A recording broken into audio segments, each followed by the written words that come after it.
mga kaibigan, sa video na ito, tatalakayin natin ang isang natatanging kwento ng serbisyo at malasakit sa bayan.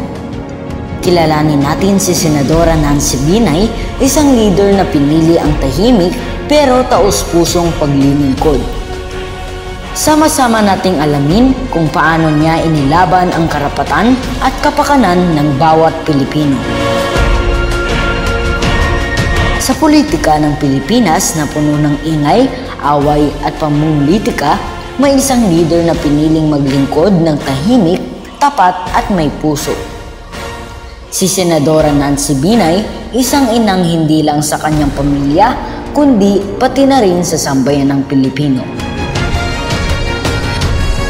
Anak ng dating Vice Presidente Jejomar Binay at dating alkalde ng Makati na si Elenita Binay. Lumaki si Senator Nancy sa mundo ng serbisyo publiko. Ngunit kahit bahagi siya ng isang kilalang political family, hindi siya agad sumabak sa spotlight. Sa halip, pinili niyang magtrabaho sa likod ng kamera bilang executive assistant ng kanyang ama at tumutok sa pagiging ina at simpleng mamamayan.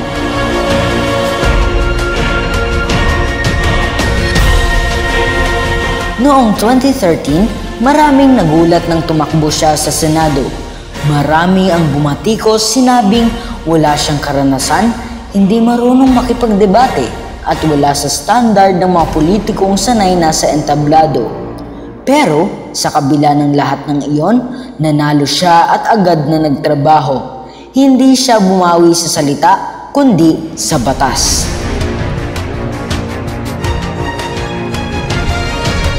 Sa Senado, si Nancy Binay ay naging tahimik pero masipag na mambabatas. Ilan sa mga batas na kanyang isinulong at sinuportahan ay direktang nakatulong sa ordinaryong Pilipino. Expanded Maternity Leave Law, nagbigay ng mas mahabang panahon para sa mga ina na magpahinga at alagaan ang anak. Centenarians Act, pagkilala at benepisyo sa mga Pilipinong umabot sa 100 taong gulang.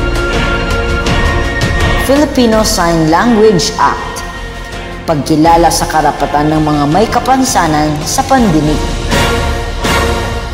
First 1,000 Days Law, tumutok sa nutrisyon at kalusugan ng ina at sanggol. Expanded PWD Benefits, mas malawak na suporta para sa mga persons with disabilities.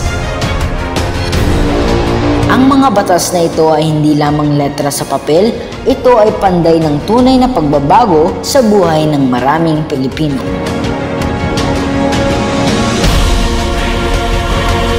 Sa kanyang estilo ng pamumuno, itinuring siyang nanay ng Senado. Hindi siya palasigaw, pero palaging handang dumamay. Palaging bukas ang kanyang opisina sa mga sektor na kadalasang nalilimutan: kababaihan, kabataan, PWDs, matatanda at mga ina.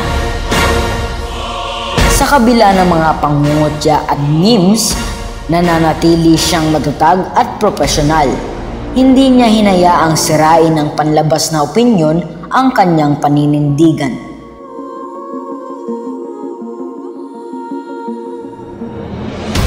Si Senator Nancy Binay ay patunay na hindi lahat ng leader ay kailangang maingay para mapansin. Ang kanyang estilo ay maaaring tahimik, pero ang kanyang mga gawa ay malalim at damang-dama ng mga tao.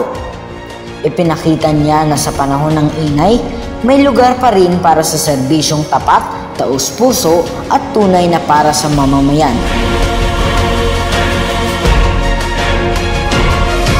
Matapos ang 2 termino sa Senado, tumakbo siya bilang alkalde ng Makati City, dala ang karanasan at puso ng isang ina at leader. Ang kanyang plataporma ay nakatuon sa serbisyong may malasakit, kalusugan, edukasyon, pabahay at kalikasan. At siya ay pinalad na manalo.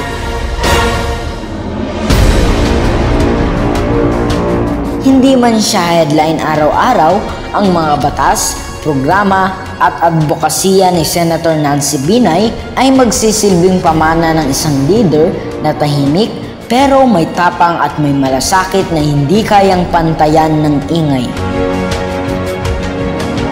Abangan natin ang kanyang pag-upo bilang mayor ng Makati at kung ano pa ang kanyang magagandang proyekto para sa Makatizen.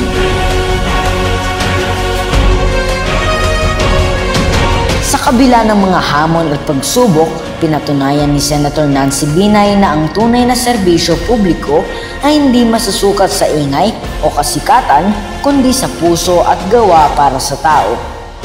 Sana ay na-inspire kayo sa kwento niya at magpatuloy tayong lahat na maging bahagi ng pagbabago sa ating bansa.